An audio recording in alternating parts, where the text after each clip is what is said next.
अब देखो next sum क्या है हमारे पास, find the altitude of a right circular cone of maximum curved surface area which can be inscribed in a sphere of radius r. कि कोई एक स्फीयर है हमारे पास जिसकी रेडियस क्या है आर, और उसके बीच में हमने एक राइट सर्कुलर कोन को इंस्क्राइब कर रखा है, और मुझे ये प्रूव करना है कि उसका जो एल्टीट्यूड होगा वो क्या होगा, मैक्सिमम होगा। ठीक है, तो देखो सबसे पहले हमारे पास क्या है, एक हमने स्फीयर लिया जिसकी मैंने कोई रेडियस को कोई आर नाम दे दिया। ठीक है, अब इसके बीच में मैंने एक कोन को इंस्क्राइब कर रखा है जिसकी हमारे पास रेडियस है आर, और जिसकी हमारे पास स्लैंट हाइट है कुछ एल टाइप से। ठीक है, अब देखो अगर देखो बी डी, मैं इनको सबसे पहले नेमिंग कर देती हूँ, ए बी सी डी, और ये जो स्फीयर का सेंटर है उसको मैंने नाम दे रखा है ओ। तो बी डी जो हमारे पास कोन के ये हमारे पास वैल्यू है, इसकी जो कोन की जो रेडियस है उसको मैंने नाम दे दिया आर। अब देखो ये भी तो सेंटर से हमारे पास ये लाइन होते आ रही है, अब देखो ये इसको यहाँ टच कर रही है, तो ये हमारे पास क्या काम करेगी, रेडियस ऑफ स्फीयर का। तो हमारे पास ये वाली ओ बी क्या बनेगी, कैपिटल आर, जो हमारे पास जो स्फीयर की रेडियस है वही बनेगी। तो देखो बी डी किसके इक्वल है, आर के, और जो इसकी टोटल हाइट एच होएगी उसको मैंने नाम दे दिया, देखो टोटल हाइट ए डी जिसको मैंने नाम दिया एच, वो किसके इक्वल होएगी, आर ये, और एक्स हमारे पास ये बने। ठीक है, तो अब देखो अगर मैं ये ट्रायंगल ले लूँ ओ बी डी, तो इस ओ बी डी ट्रायंगल में क्या बनेगा, बी डी का square is equal to O B का स्क्वायर माइनस में ओ डी का स्क्वायर, यानी कि small R square is equal to O B की वैल्यू कैपिटल आर है तो कैपिटल आर स्क्वायर माइनस में एक्स स्क्वायर। ठीक है, तो हमारे पास कर्व्ड सरफेस एरिया का फॉर्मूला क्या होता है, पाई आर एल होता है कोन के कर्व्ड सरफेस एरिया का। अब देखो अगर देखो मैं यहाँ पे एल की वैल्यू पुट करूँ, तुम्हें पता है कि जब तुम हाइपोटेनस पाइथागोरस थ्योरम लगाओगे तो हाइपोटेनस यानी कि एल की वैल्यू तुम्हारे पास आ जाएगी, तो वो रूट की फॉर्म में आएगी। तो मैंने इसको सिंपली किया क्या, सिंपल बनाने के लिए, रूट को खत्म करने के लिए, दैट वाई मैंने कुछ ले लिया जो कि इक्वल टू किसके होएगा, स्क्वायर के एरिया के। तो ये क्या बना, pi square R square L square. ठीक है, तो ये क्या बना, pi square R square as it is. L square की वैल्यू मेरे पास क्या है, बी डी स्क्वायर प्लस में ए डी स्क्वायर, ये हमारे पास एल है तो ये क्या बना, बी डी स्क्वायर प्लस में ए डी स्क्वायर, यही बनेगा। तो वो मैंने देखा। अब देखो बी डी की वैल्यू है स्मॉल आर, ए डी की वैल्यू क्या है आर प्लस एक्स, तो मैंने वही पुट कर दिया उसकी जगह पे। अब देखो स्मॉल आर स्क्वायर की मैंने इस इक्वेशन से वैल्यू निकाल ली थी, क्या, capital R square minus x square, capital R square minus x square, उस वैल्यू को मैंने यहाँ पे पुट कर दिया, जहाँ जहाँ स्मॉल आर है वहाँ पे capital R square minus x square put किया। तो ये क्या बना, देखो पाई स्क्वायर इंटू में are square minus x square into में इस आर की जगह पे भी मैंने यही वैल्यू पुट की, प्लस में यहाँ पे आर प्लस एक्स का होल स्क्वायर था उसका मैंने फॉर्मूला खोल दिया, a square plus b square plus 2ab। ठीक है, तो अब देखो ये एक्स स्क्वायर से ये एक्स स्क्वायर क्या हो गया, कैंसिल। तो बचा क्या मेरे पास, pi square into r square minus x square into में are square plus are square यानी कि 2r स्क्वायर प्लस में 2rx।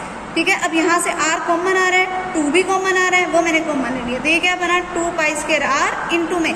अब देखो यहाँ पे बचेगा क्या, मेरे पास सिर्फ r प्लस एक्स बचा था, उसकी मैंने R square minus x square से मल्टीप्लाई करवाई, तो हमारे पास ये बन गया, क्या बना, R cube plus are square X minus R X square minus X cube. अब मुझे क्या करना है, इसका डेरिवेटिव करना है ताकि मुझे एक्स की वैल्यू पता चले। अब मैं इसका डेरिवेटिव करूंगी तो वो क्या आएगा, 2 पाई स्क्वायर आर को तो एज इट इज लिखा, और इसका मैंने डेरिवेटिव किया विद रिस्पेक्ट टू एक्स। देखो एक्स के विद रिस्पेक्ट टू डेरिवेटिव करें तो आर क्यूब का तो डेरिवेटिव क्या हो जाएगा हमारे पास, 0। तो हमारे पास क्या बना, are square minus 2rx minus में 3x स्क्वायर। फिर मैंने इसका फिर से डेरिवेटिव किया, वो क्या आया मेरे पास, 2 pi square as it is, और फिर इसका जब डेरिवेटिव किया तो आर स्क्वायर का डेरिवेटिव 0 माइनस के 2rx का डेरिवेटिव माइनस का 2r माइनस के 3x स्क्वायर का डेरिवेटिव माइनस का 6x। ठीक है, अब मुझे x की वैल्यू निकालने के लिए इस फर्स्ट डेरिवेटिव को 0 के इक्वल रखना पड़ेगा, तो मैंने 0 के इक्वल रखा।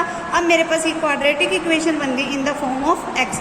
ठीक है, तो वो क्या बनी, 3x square plus 2rx minus में r स्क्वायर। अब इस पर क्वाड्रेटिक फॉर्मूला लगा दो, क्वाड्रेटिक फॉर्मूला लगाओगे तो जो तुम्हारी x की वैल्यूज आएंगी, देखो वो x की वैल्यूज आ रही हैं, एक तो वैल्यू है r/3 कैपिटल r/3, और दूसरी वैल्यू आएगी माइनस का r। अब देखो अगर x की वैल्यू माइनस r है, x क्या है, एक डिस्टेंस का काम कर रहा है, एक हाइट का काम कर रहा है। हाइट तुम्हें पता है कभी भी नेगेटिव, डिस्टेंस या हाइट कुछ भी हो वो नेगेटिव नहीं हो सकता, तो इस वैल्यू को तो मैं कर दूंगी निगलेक्ट, तो मेरे पास x की वैल्यू क्या हो जाएगी, r/3। और टोटल हाइट मुझे बतानी है, वो क्या होगी, r प्लस एक्स, तो वो क्या होगी, r प्लस एक्स की जगह पे r/3 वैल्यू पुट कर दो, तो क्या बनी ये 4r/3।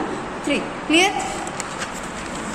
250 cubic meters has to be dug out। कि एक स्क्वायर टैंक है जिसकी टोटल वॉल्यूम है 250 क्यूबिक मीटर, ठीक है, और इसको खोदा गया है। The cost of the land is ₹50 पर स्क्वायर मीटर, और जो लैंड की कॉस्ट है वो है खोदने की, वो क्या है हमारे पास 50 रुपीज़ हैं एक स्क्वायर मीटर के लिए। और जब देखो the cost of digging increasing with the depth, कि जैसे जैसे वो और खोदते जाते हैं तो जो कॉस्ट है ना वो इंक्रीज होती जाती है। किस अमाउंट से इंक्रीज हो रही है वो देखो।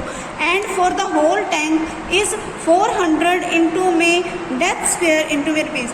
अब ये जो कॉस्ट इंक्रीज हो रही है ना उसकी अमाउंट मुझे दे रखी है 400 इंटू में डेप्थ जितनी बढ़ती जाएगी वो यहाँ आ जाएगी, और इतने कॉस्ट हो गई इसकी। Find the dimensions of the tank for the least cost, कि लीस्ट कॉस्ट के लिए मुझे इस टैंक के डायमेंशंस बताने हैं, ठीक है। लीस्ट कॉस्ट मतलब मुझे कॉस्ट को तो मिनिमाइज करना ही है इसमें, ठीक है। तो सबसे पहले वॉल्यूम ऑफ द टैंक मुझे क्या दे रखा है, देखो सबसे पहले मैंने एक टैंक बनाया है जिसका एक स्क्वायर बेस है, ठीक है। अगर ये x है तो ये भी x होगी, और इस टैंक की जो हाइट है वो मैंने कोई h नाम दे दिया, तो इसका वॉल्यूम क्या हो गया x square h, length into breadth into height. अब लेंथ और ब्रेड्थ सेम है तो x इंटू एक्स आ गया इंटू में h। अब इसका टोटल वॉल्यूम दे रखा है मेरे पास 250, तो यहाँ से मेरे पास h चाहे ले लो 250 अपॉन एक्स स्क्वायर, या एक्स स्क्वायर की वैल्यू ले लो 250 अपॉन h, जो हमें जरूरत पड़ेगी हम वही यूज़ कर लेंगे, ठीक है। फिर अब मुझे देखो एरिया ऑफ बेस क्या है, एक्स स्क्वायर है।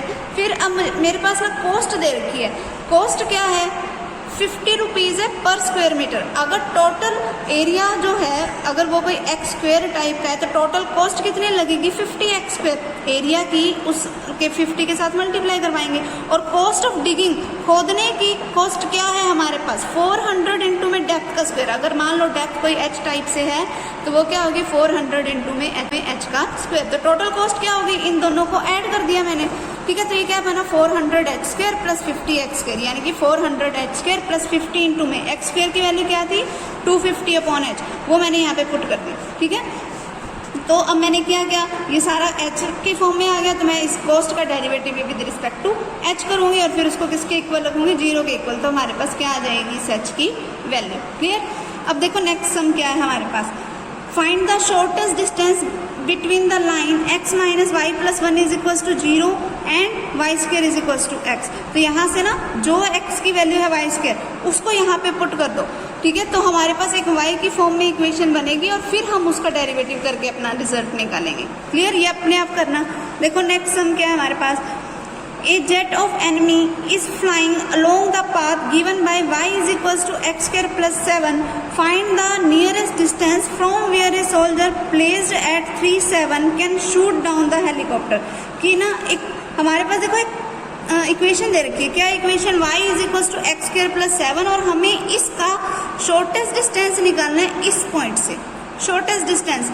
अब देखो डिस्टेंस का निकालना है तो हमारे पास डिस्टेंस फॉर्मूला लगाना पड़ेगा। अब मान लो इस कर्व के ऊपर ये जो पाथ है इसके ऊपर कोई एक पॉइंट है कोई P जिसको मैंने शो कर दिया, कोई जिसके कोऑर्डिनेट्स है कुछ x और y टाइप से, और ये कोई Q पॉइंट है जिसके कोऑर्डिनेट्स है 37। मुझे इनके बीच का कोई शॉर्टेस्ट डिस्टेंस निकालना है। ये पॉइंट मेरा लेने का मतलब ये है कि ये पॉइंट ऐसा है जो इसके सबसे नज़दीक है, ठीक है। तो अब मैं डिस्टेंस फॉर्मूला यूज़ करती हूँ। डिस्टेंस फॉर्मूला क्या होता है, डिस्टेंस इज इक्वल्स टू, या डिस्टेंस का square is equals to x2 minus x1 का whole square plus y2 minus y1 का होल स्क्वायर। तो मैंने वही किया, x माइनस 3 का whole square plus y minus 7 का होल स्क्वायर, ठीक है। अब देखो y हमारे पास देखो क्या दे रखा है x स्क्वायर प्लस 7, वो मैंने वैल्यू यहाँ पे पुट कर दी। तो 7 से 7 कैंसिल, क्या बचाइए x माइनस 3 का होल स्क्वायर प्लस x की पावर 4, ठीक है। अब अगर मैं इस डिस्टेंस को कोई z से शो कर दूँ तो z किसके इक्वल है pq का स्क्वायर इज इक्वल्स टू जिसकी वैल्यू क्या है x माइनस 3 का होल स्क्वायर प्लस x की पावर 4।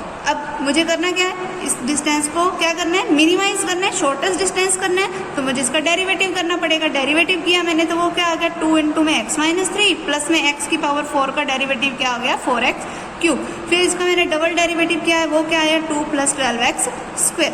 अब मुझे x की वैल्यू निकालने के लिए फर्स्ट डेरिवेटिव को 0 के इक्वल रखना पड़ेगा, तो वो मैंने फर्स्ट डेरिवेटिव को 0 के इक्वल रखा। तो मेरे पास ये बना 2 इंटू में x minus 3 plus 2x cube is equals to 0। अब देखो ये हमारे पास एक क्यूबिक की फॉर्म में इक्वेशन है, तो क्यूबिक फॉर्म की इक्वेशन के फैक्टर बनाने के लिए हम करते क्या, उसमें अलग अलग वैल्यूज़ को पुट करके देखते हैं। तो मैं वही काम करूँगी, अलग अलग वैल्यूज़ पुट करके देखूंगी। तो जब मैंने x की जगह पे वैल्यू 1 पुट की ना तो वो इस इक्वेशन को सेटिस्फाई करती है। तो इसका मतलब इसका एक फैक्टर तो हो गया x माइनस 1, ठीक है। अब एक फैक्टर x माइनस 1 है तो ये क्या बन गया 2 इंटू में x माइनस 1 इंटू में बाकी डिवाइड, इसको फिर x माइनस 1 से डिवाइड कर दोगे तो क्या आएगा 2x square plus 2x plus 3 is equals to 0।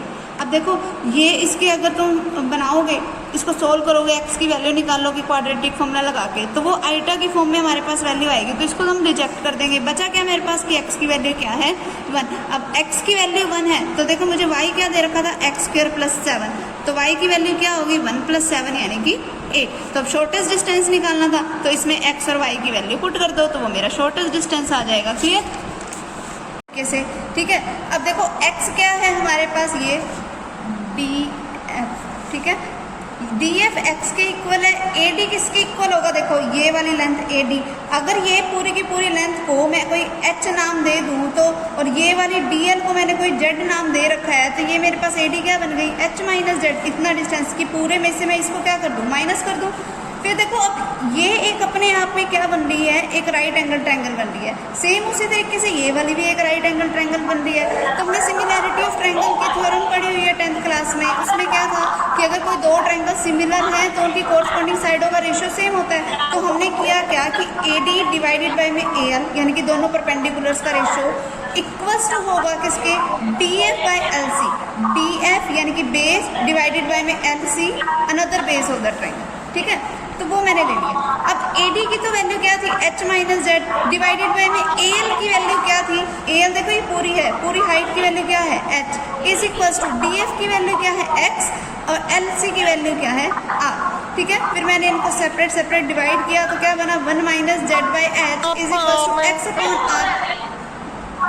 तो यानी कि देखो अब ये वाली क्वांटिटी इधर पॉजिटिव है तो इधर आगे क्या हो जाएगी नेगेटिव, यानी कि 1 minus X upon R is equals to Z upon H. तो यहाँ से मेरे पास देखो जेड की वैल्यू क्या आ गई h इंटू में 1 माइनस एक्स अपॉन आर। इसको मैंने नाम दे दिया इक्वेशन नंबर फर्स्ट, ठीक है। फिर उसके बाद देखो अब मुझे एरिया ऑफ किसका चाहिए सिलेंडर का, तो सिलेंडर के एरिया का फॉर्मूला क्या होता है 2 पाई आर एच। अब यहाँ पे सिलेंडर की रेडियस को मैंने x नाम दे रखा है, हाइट को z नाम दे रखा है, तो एरिया क्या बन गया 2 पाई एक्स जेड। तो ये क्या हुआ मेरे पास 2 पाई एक्स इंटू में, अब जेड की वैल्यू जो मैंने ये निकाली है इसको यहाँ पे पुट कर दो, पुट किया और फिर मैंने क्या किया इस x के अंदर मल्टीप्लाई करवाई। तो ये क्या बना 2 पाई एच इंटू में x minus x square divide by R. अब मुझे इसको मैक्सिमाइज मिनिमाइज करना है तो मुझे इसका डेरिवेटिव करना पड़ेगा, तो मैंने इसका डेरिवेटिव किया। 2 पाई एच कॉन्स्टेंट क्वांटिटी है, मैंने डेरिवेटिव से बाहर लिखी। अब x minus x square by R का डेरिवेटिव, x का डेरिवेटिव 1 और x स्क्वायर का डेरिवेटिव 2x और डिवाइडेड बाय में r जो हमारे पास कॉन्स्टेंट क्वांटिटी है उसको माइनस का 4 पाई एच अपॉन आर। अब देखो मुझे करना क्या है, x की वैल्यू को निकालने के लिए फर्स्ट डेरिवेटिव को 0 के इक्वल रखना पड़ेगा। तो मैंने फर्स्ट डेरिवेटिव को 0 के इक्वल रख दिया, तो ये क्या बना 2 पाई एच इंटू में 1 minus 2x by R is equals to 0। अब ये जब हमारे पास पूरी की पूरी क्वांटिटी 0 के इक्वल है तो ये उधर जाके खत्म हो जाएगा। बचा क्या मेरे पास 1 minus 2x upon R is equals to 0, यानी कि 1 किसके इक्वल आ गया 2x अपॉन आर के। तो x की वैल्यू क्या आ गई मेरे पास r बाई 2। तो जब x की वैल्यू r बाई 2 है तो डबल डेरिवेटिव में देखो ये वैल्यू पुट करने की जरूरत ही नहीं है, क्यों, क्योंकि यहाँ पर कोई x ही नहीं है, x होता तो हम उसकी जगह वैल्यू पुट करते। तो डबल डेरिवेटिव की वैल्यू क्या है नेगेटिव है, माइनस का 4 पाई एच अपॉन आर। तो मेरे पास रिजल्ट क्या आ गया नेगेटिव आ गया। नेगेटिव रिजल्ट है तो क्या हो गया हमारे पास एरिया मैक्सिमम हो गया। कब मैक्सिमम एरिया, जब x की वैल्यू क्या है r अपॉन 2। क्लियर। नेक्स्ट हम देखो हमारे पास क्या है, show that the volume of the greatest cylinder inscribe which can be inscribed in a cone of height h and semi vertical angle 30 degree is 4 upon 81 pi h cube। ठीक है। अब मुझे volume को मैक्सिमाइज मिनिमाइज करना है जब हमारे पास total height h दे रखी है और एंगल भी दे रखा है मुझे। तो देखो सबसे पहले हमने एक कोन बनाया, यहाँ पर हमारे पास एंगल दे रखा है 30 डिग्री और ये पूरी हाइट मुझे क्या दे रखी है h। तो ये जो मैंने सिलेंडर इंस्क्राइब करवाया इसके बीच में, उसकी मैंने रेडियस को r नाम दे दिया और उसकी हाइट को कोई x नाम दे दिया, ठीक है। तो देखो ये वाला एंगल मुझे क्या दे रखा है 30 डिग्री। तो एंगल OAC, अगर हमारे पास ये O है, ये A है, ये C है, तो ये वाला पूरा एंगल है 30 डिग्री और OA ये पूरी की पूरी हाइट क्या है h है। तो देखो ये अपने आप में एक राइट एंगल ट्रायंगल बन रही है। राइट एंगल ट्रायंगल में हमारे पास क्या होता है perpendicular upon base tangent theta के इक्वल होता है, यानी कि OC अपॉन में OA यानी कि OC अपॉन में h किसके इक्वल है टेंजेंट 30 डिग्री के, जिसकी वैल्यू क्या होती है 1/√3। तो यहाँ से क्या बना, OC की वैल्यू क्या है, h/√3। तो अब हमारे पास ये जो ट्रायंगल्स छोटी ये वाली बन रही है राइट एंगल ट्रायंगल, इन दोनों को ले लो, कौन सी, ADE और AOC। अगर मैं ये ट्रायंगल लूँ तो फिर वही हम बेसिक प्रोपोर्शनैलिटी थ्योरम लगाएंगे, क्या कि AD/DE is equal to OA/OC। तो यहाँ से क्या बना, h-x/R is equal to √3h/h। ये जो वैल्यू मैंने निकाली है ना OC की, ये वैल्यू मैंने यहाँ पे पुट कर दी, तो वो जो √3 था वो कहाँ चला गया, ऊपर। ठीक है, तो क्या बना मेरे पास, h-x/R is equal to h से h cancel, is equal to किसके आ गया, √3 के। तो R की वैल्यू देखो मेरे, ये √3 इधर नीचे आ जाएगा, R उधर चला जाएगा, तो R की वैल्यू क्या आई, h-x/√3। अब मुझे वॉल्यूम निकालनी है, उसको मैक्सिमाइज मिनिमाइज करना है। तो वॉल्यूम का फॉर्मूला क्या होता है सिलेंडर के, πr²h। h क्या है, इसकी हाइट क्या है सिलेंडर की, x। तो यहाँ पर मैंने क्या लिखा, πr²x। अब देखो R की ये जो वैल्यू निकाली है वो मैंने यहाँ पे पुट कर दी, इनटू में क्या पड़ा है, x। ठीक है, अब इसका फॉर्मूला खोल दो a-b के होल स्क्वायर का, तो वो फॉर्मूला खोला और ये √3 का स्क्वायर करके ये 3 कहाँ आ गया, बात π/3 इंटू में, यहाँ पे फॉर्मूला खोलो a² + b² माइनस का 2ab, और ये इंटू में क्या पड़ा था, x। अब x के अंदर मल्टीप्लाई करवाई तो हमारे पास ये बन गया। फिर अब सिंपल वही है, इसका पहले डेरिवेटिव करो, उसको 0 के इक्वल रखो तो x की वैल्यू आ जाएगी। क्लियर, तो ये अपने आप करना है इसके आगे।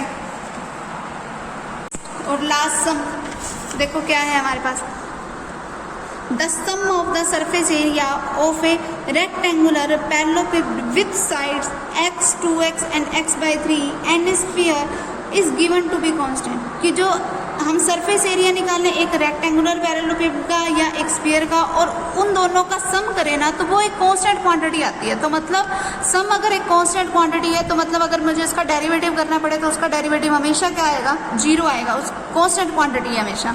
ठीक है, फिर prove that the sum of their volumes is minimum, कि मैं पैरेललोपिड का वॉल्यूम निकालूं या हमारे पास स्फीयर का वॉल्यूम निकालूं और उनका मैं सम करूं, वो मेरे पास क्या आए, मिनिमम आए। कब आएगा minimum, if x is equal to the 3 times of the radius of the sphere, कि x किसके इक्वल हो, 3 times of the radius of sphere के। Also find the minimum value of sum of their volume, फिर मुझे उनके volume की minimum value क्या होगी वो भी निकालनी है। तो देखो सबसे पहले मुझे सरफेस एरिया के बारे में दे रखा है, तो पहले मैं वही ले लेती हूँ। तो surface area, total surface area किसके इक्वल आएगा, surface area of sphere plus surface area of cuboid.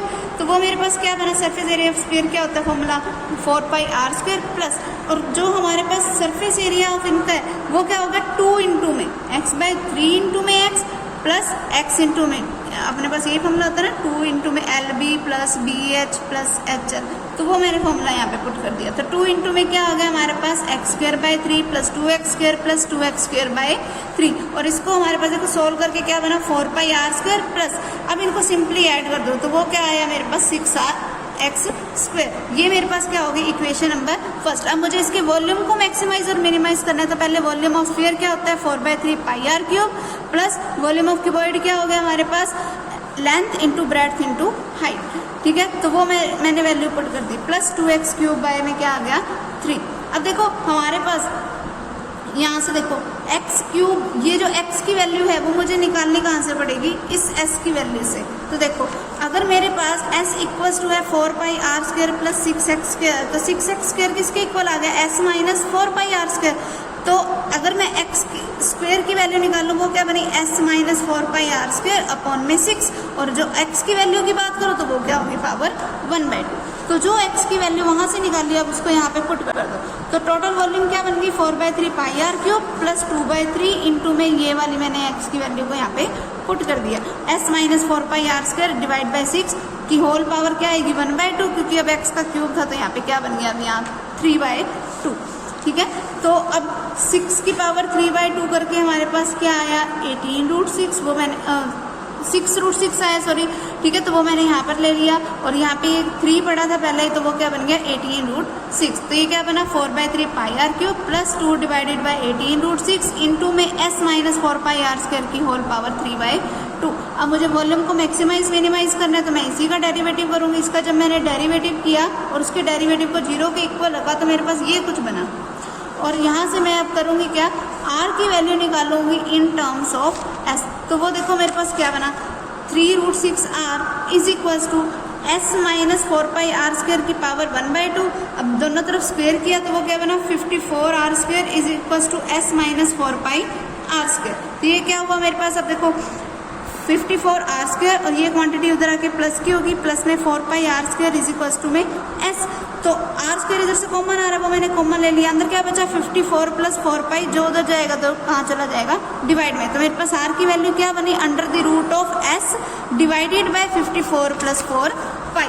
अब देखो मुझे एस को जो हमारे पास ये वैल्यू है उसको मैक्सिमाइज मिनिमाइज करने के बाद देखो आर की तो मेरे पास वैल्यू आ गई, फिर इसका सिंपली डेरिवेटिव करें, डबल डेरिवेटिव, उससे पता चल जाएगा कि मैक्सिमाइज हो रहा है या मिनिमाइज हो रहा है, ठीक है। फिर हमारे पास देखो एस की वैल्यू क्या बनेगी, मुझे इसके टोटल बताने थे ना कि फिर उसके बाद सम उनका क्या बनेगा, तो वो मैं इसका सम निकाल देती हूँ। तो एस क्या बनेगा 4 pi are square plus 6x square, value यहाँ पे मैंने पुट कर दी, तो x की वैल्यू क्या आ गई 3r। यही मुझे प्रूफ करना था, उसने बोला था कि x इज इक्वल्स टू क्या होना चाहिए 3 times of radius of sphere के। तो यहाँ से मेरे पास क्या बन गया, x की वैल्यू क्या आ गई 3r, x की वैल्यू आ गई। अब मुझे वॉल्यूम बताना है, टोटल वॉल्यूम जो हमारे पास ये वाला फॉर्मूला है क्या 4/3 pi R cube plus 2/18√6 into में s minus 4 pi are square की होल पावर 3/2। इसमें अब r की वैल्यू को पुट कर दो, तो यहाँ से मेरे पास किसकी वैल्यू आ जाएगी v की। क्लियर।